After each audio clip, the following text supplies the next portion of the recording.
Welcome everyone to MailFuzz TV. I am Peter and today I'm going to be talking about Something Very Bad Is Going to Happen, episode 7. It's called Something Living, Something Dead, Something Stolen, and Something Red. So spoilers for the episode as always. This is a Patreon sponsored review. Thank you very much to Allison for making the pick. And this episode is really just about the potential potion that might save her. The idea that she got from her dead great aunt. She finds it in the book, and it describes the instructions for what to make to effectively get around the curse. Not cancel the curse or end the curse, but simply to transform herself into his soulmate if she isn't already. Which is an interesting concept, actually. And it is heavily spelled out, to be fair. It's not like it leaves it under the surface. But Nell, when she hears this idea, even says, so you're going to become a Stepford wife. Because that's what I immediately thought. And this isn't a bad thing. This is actually good, writing. This is like maybe getting into more of the meat of the story here, is the idea that she is now faced with this choice of like either dying or becoming like the wife, even if she isn't technically that wife already. The idea that when a woman marries, she has to become something that she wasn't before, and she loses a piece of herself, or all of herself, to become what the idea of what the wife is supposed to be. And it's something you actually hear this about both sides of a marriage, and this idea of losing who you were when you go into it and all that. It's a very pessimistic look at marriage, but it very much felt like, hey, you're going to give up who you are and you would rather live as the perfect wife. It's actually kind of funny that this episode, I'm watching it, and obviously this show came out first, I think, because this was out a few months ago, but it's funny that I'm watching this not too long after the movie Obsession comes out, because it kind of felt like she was choosing to do an Obsession style spell on herself. That seems to be the choice that she's kind of making. Is she giving up her anonymity? Is she giving up who she actually is and just turning into the wife? And is she happy with that? And she seems to be. I mean, it's actually kind of sad throughout a lot of the episode where she's repeating that she thinks she's a bad person and that she should change. She should be more like Nikki. She should give up some of what herself is. She's effectively coping by trying to convince herself that this is a good thing, that she might completely change who she is. And it's also not an accident that the idea of the mother-in-law, this idea that she would rather die as who she is than not recognize or become someone she doesn't recognize, because effectively Rachel's making the choice to possibly become someone she doesn't recognize rather than just be who she is and potentially die as who she is. So the parallels there are quite thick, which actually I should probably mention, I was pretty sure she was dead last episode. She was actually just kind of in a coma, I guess, because she's still alive and she does eventually wake up in this episode, which, okay, I guess, that's fine. So I guess the big thing here with this episode, aside from just the actual plot thrust of like what she's trying to do, and she's trying to get these 4 items to make this potion, which will maybe turn her into like Nikki's soulmate if she isn't already, is that it's at least to start with presented in a one-shot take, in a oneer. And the camera's doing a lot of kinetic stuff. It's moving around as they're arguing around the comatose mother-in-law as to whether they should cancel the wedding or not. And Portia's been insufferable as always and saying they should cancel, even when Rachel makes a big speech as to why they're not going to cancel and how it's not Portia's choice. And the camera's moving around, and I was like, oh, they're doing a oneer? Oh, this is an interesting way to build up to the wedding. And like sort of like this idea that she has to go around and try and get these things without people knowing, and all the kind of like not low stakes, because the stakes are pretty high, but the kind of low-key heist quality of it, I suppose, right? She's trying to steal these things from people without them realizing. And it doesn't actually stay in as a oneer. Now, when I say that, I don't just mean that it has some trick shots where it tries to connect 2 oneers together, but make it look like one oneer, because lots of things that have oneers do that, and that's fine. Like, you do have to necessarily have a couple of breakpoints for one reason or the other. You don't necessarily have to truly do the whole thing in one take if you can get away with a couple of little trick edits here or there that are invisible. But no, that's just straight up does start cutting around a little bit, and it never completely abandons the feel of a oneer in the sense that when it does make a transition or an obvious sort of cut where it sort of goes between floors or something, it does still kind of try and keep a lot of the scene still with that same kind of camera moving around the scene, mostly in one take kind of energy. But there are definitely key points throughout where it does just cut to another shot, and it's not disguising that; it's just doing it, and it's interesting. I actually did a quick Google after I watched the episode because I was curious about this, because I was wondering if it was supposed to be a oneer, and for some reason maybe they just had to kind of abandon it because they couldn't get some of it. Apparently it was planned as a whole oneer, but they just changed their minds at some point before they shot it, that it shouldn't all be a oneer. They wanted to keep the idea of the kinetic tension and all that, but they didn't necessarily want to commit to the full thing. So that's a curious choice, because being the nerd that I am, I think I would have appreciated it more if it was all a oneer, but fair enough, right? They made that decision, it is what it is. But it keeps up that energy for a decent amount of it. Like I say, it's split up into sections, and not all of it's as consistent as the other, but it is going for that kind of vibe. Now, the actual goal here, though, which is the potion, I mean, the whole kiss with Nell's kind of swept under the rug a little bit in a couple of different ways. Like, Rachel kind of brings it up when she's trying to convince Nell that she's a bad person, and Nell says something like, "Oh, what? Guys do that at their bachelor parties," and I'm like, I think she just means kissing someone else. I don't think she specifically means kissing someone of the same sex, because I feel like that's not something that happens at most bachelor parties. I mean, I could be wrong. I've never actually had one, but I don't think that's a trope that we bring up. But she, she's trying to convince Nell that she's a bad person and that she's changed, and it feels very self-deprecating when she's saying all this, and I think you feel kind of sad for her as she's trying to convince herself of this. But we see the book. Nell sees the book and the things she needs to get, and let's see if I remember them all. It's only 4, but I feel like I've got 3 in my head, and maybe I'm forgetting the 4th. But one of them, and I laughed at this just because of the illustration, is they need the groom's seed, right? His sperm.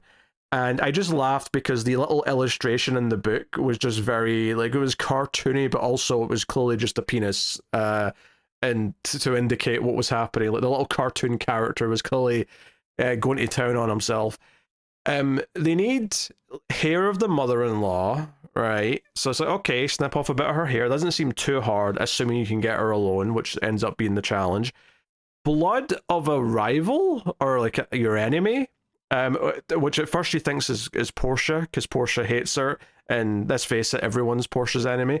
But ends up being the witness, which we'll talk about.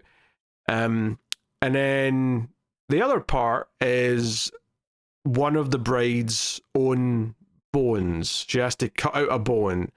Now, the suggestion later on is a tooth, because that, it's not that weird to have a back tooth taken out, for one reason or another. But it's shot down by Nell because it might make her face swollen for her wedding day. So in the long term, it would actually be the least problematic, because it wouldn't, eventually, after it's healed, it'll be fine, especially if she goes to a dentist to make sure it's treated properly. But we're concerned about the wedding photos, I guess, so we're not going to do that. Instead, we go with the little toe. We go with the pinky toe. I'm glad he called it a pinky toe, actually, because I feel like I've always thought of it as a pinky toe, because it's corresponding to your hand, is the pinky. But I feel like it's not necessarily an accepted term. It's not the official term for the little toe. But I think pinky toe makes a lot of sense. I'd also say ring toe, thumb toe, middle toe makes sense. Index toe. Again, they don't really serve a purpose on your foot in the same way that your fingers do, but, it corresponds. You understand what you're talking about. It makes sense. So, yeah, we get her biting down on a bell, and Jules, having some medical school training, even though he never became a doctor, is the best candidate to do the amputation.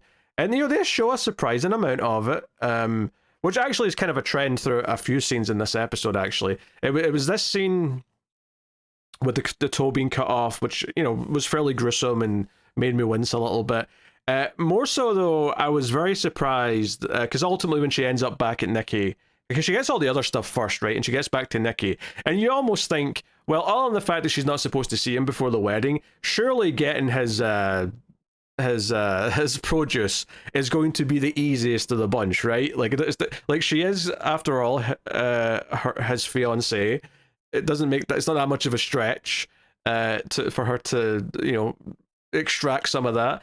But what's wild though is that it ends up being like full on sex, right? She kind of seduces him and like gets emotional with them, and they have sex in real time, and they finish, and then they have a heart to heart afterwards. They have a whole conversation, which I'll talk about.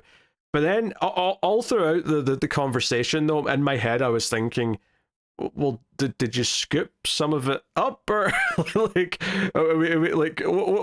so it was almost a surprise, even though it was expected in some ways, that after a good few minutes of a heart to heart before he finally leaves the room, she goes into the bathroom with a glass, and you know, she sort of leans over, and I was like, oh, she's I guess she was just biding her time. It's still there, fine. I was shocked they cut to a close up of it, right, of the drip of semen running down her leg into the glass. I did not expect the close up to actually see it. It actually caught me off guard. I thought just, you know, the shot of her looking down and clearly doing that was enough. But no, they went in and they showed it. And all of this amounts to something that really actually makes me like disgusted, which is gross things that people have to consume, that they have to eat or drink. Because when she starts putting all this stuff in the glass, like the hair from the mom, her toe, she gets the glass with the blood from the witness in it, and you know, clearly the semen's already in there, and she starts stirring it. I had to start looking away, and she wasn't even putting it near her mouth yet. I was like, oh god, like this is disgusting. So. Yeah, which it feeds into the themes, of course, as well. This idea that she's willing to go to these extreme lengths to fulfill her role as a wife, kind of thing. Or maybe more specifically, because she feels like her life is over if she doesn't become a wife, and that kind of feeds into this natural idea of like the pressure to get married, or you've failed at life. You have failed to become important like everyone else because you didn't get married and you didn't get kids and you didn't have a house and all the other normal nuclear family things that you're supposed to do in life, and the pressures of everyone around you. So all of that stuff's feeding into all this, and it's, you know, it works well enough. It's a very well constructed episode in that sense. And it ends with some ambiguity, right? We don't actually know if she's taken it, and that actually is what feeds back into the conversation with Nikki. So as much as I was focused on the extraction of the MacGuffin, we'll call it, throughout that previous retelling of the scene, but it is actually quite important that when he seems upset, and he doesn't really seem like he knows who he is right now because of the mistakes he's made with Rachel, because of the way he yelled at his mom and what he didn't know about his parents, she starts talking about how she's a bad person and she's going to become like him. And perhaps the most likable thing Nikki's done in several episodes, if not the entire show at this point, it says, no, you're not a bad person. I don't want you to change. You are good. You are the way you are. And it seems fairly genuine, and it is probably the most, you know, kind, genuine thing that he could have possibly said.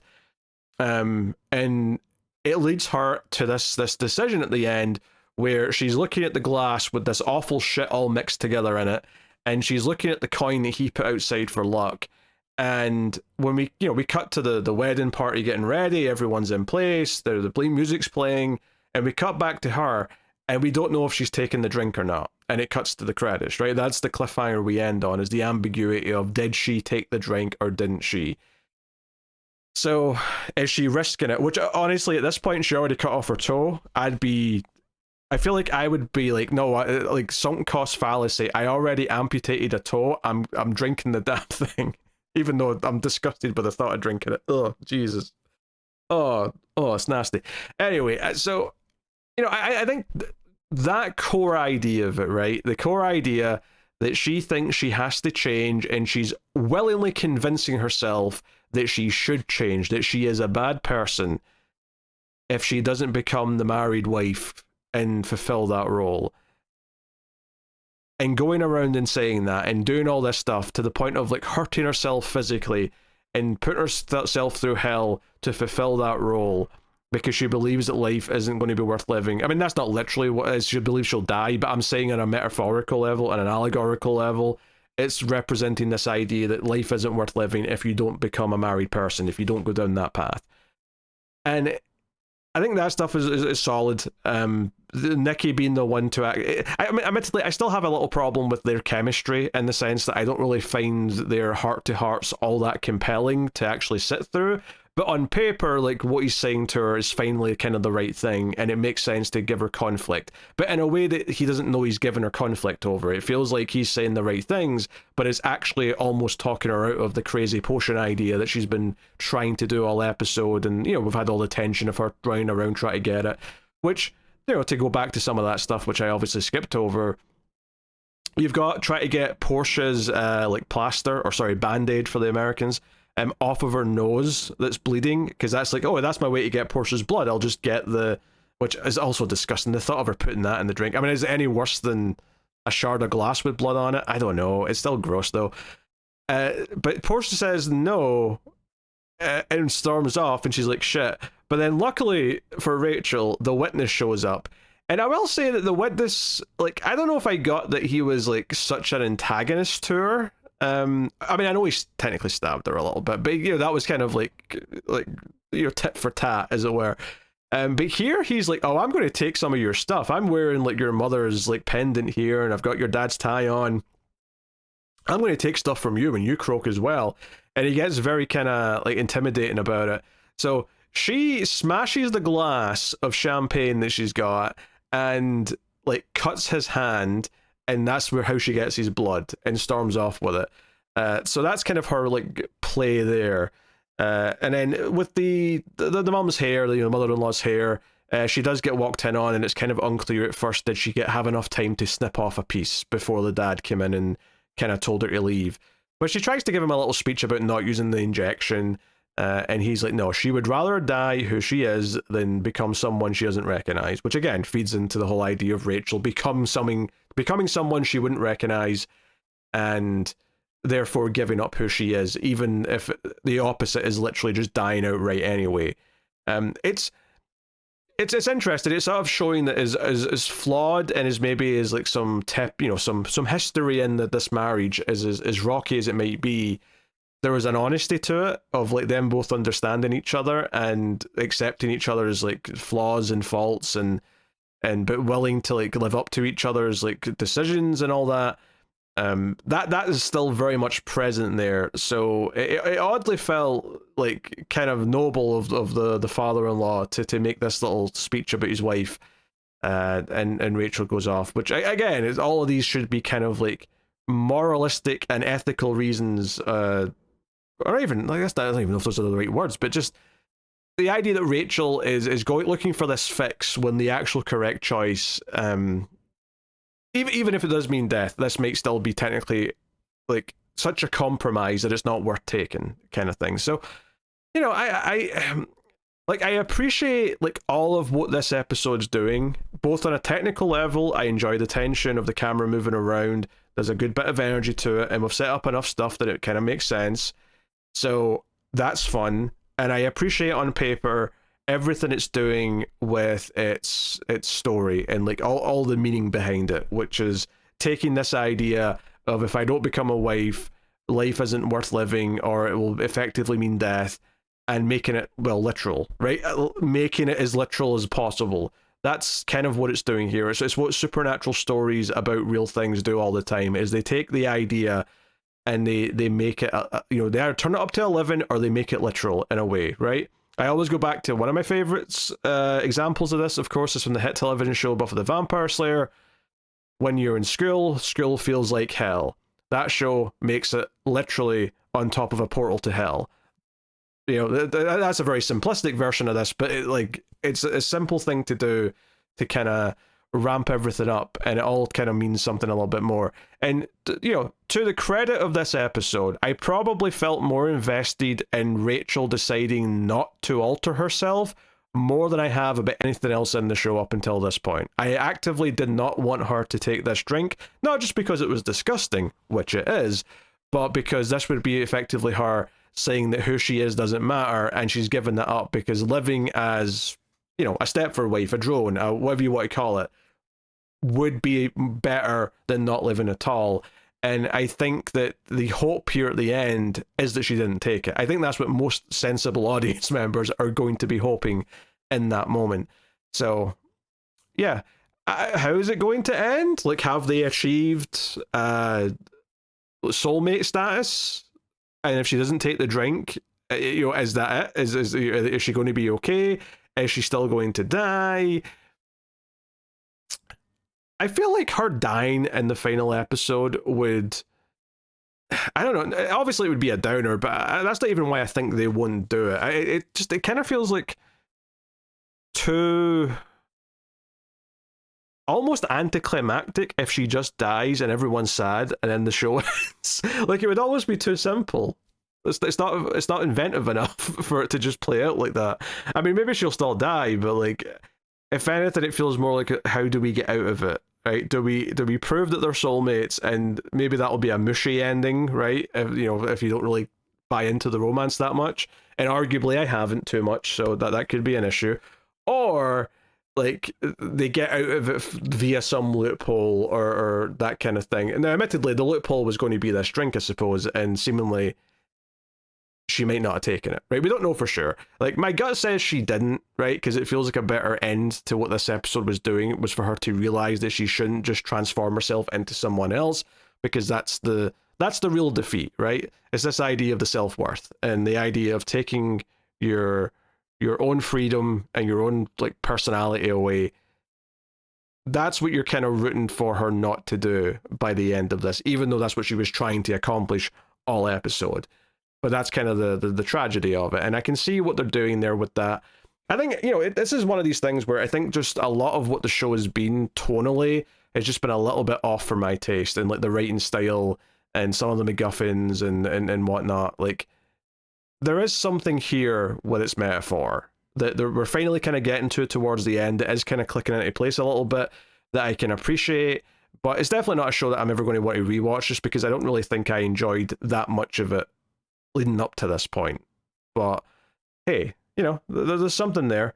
There's also a whole running thing throughout the episode where the kid thinks he's lost the rings, and just towards the end, before they get ready for the wedding, Jules and Nell basically take off their rings to say, hey, they can use our rings for the ceremony, and that'll be that. But then it turns out Portia had them the whole time and says, oh, I just was worried about them getting lost, no offense, kid. So they get to put the rings back on, and Jules puts the ring back on Nell, and they have a little smile. Maybe it's showing that they're kind of starting to feel a spark again, because they've been working together trying to help Rachel, because she was assisting throughout the entire foot surgery. Surgery is maybe a strong word, but she was there. She was dealing with things. They were talking it through and all the rest of it. So yeah, I mean, we'll see. We'll see how it wraps up. My expectations are that, while, like, I feel like a lot of the time when you've got a story like this, I often would say the ballsier move is to have it just happen, like have her die, and that would be a stark, cold ending. But I think in this particular case, it would actually be too simple to just have it end like that after all this. So yeah, I expect a little trick up the sleeve of some kind a little extra caveat that makes it more interesting one way or the other, as whether she does live or die. I expect some other little wrinkle to kind of show up in this final episode, but we'll find out. We'll find out next time on the finale of Something Very Bad Is Going to Happen. So let me know what you thought of this one in the comments below. Like, subscribe, all that stuff helps out a bunch if you do. And of course, if you want to support everything, you can do that over at patreon.com/MailFuzzTV. Thanks to everyone who already does. Check out the Mail Fuzz movies for all the movie podcasts. But that is everything. So thank you once again for watching or listening. I do appreciate it. Keep watching TV. Have you got any vanilla?